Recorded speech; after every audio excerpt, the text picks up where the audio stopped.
Now let's discuss about how much is the amount which can be claimed as an LTA exemption. So the exemption is allowed only on actual travel cost. The exemption is not allowed on local conveyance, sightseeing, or any hotel accommodation. When we talk about the travel cost, let's say you're traveling by road or rail, the only thing allowed is first class rail fare.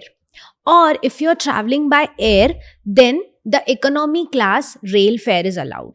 And this fare is also allowed of the shortest route.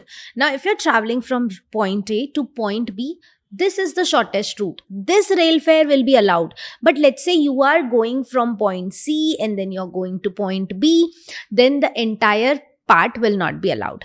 And this is allowed on spent basis. So let's say your employer paid you 2 lakh rupees for LTA, but you have spent only 1,50,000 rupees. Then only 1,50,000 will be exempt and remaining 50,000 will be taxable. But if you have spent more than what you have got, if you have spent 3 lakhs, then the maximum exemption will be 2 lakhs which you have received. Wow, can we claim it on every vacation? No.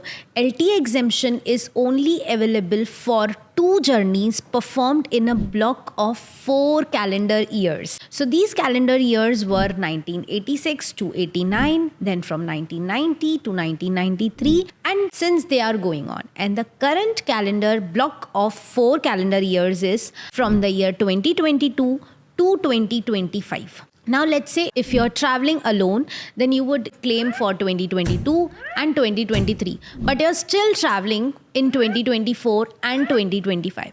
Now, if you have a spouse, how you can plan is 2022 you can claim, 2023 you can claim, and in this block 2024 and 2025 your spouse can claim.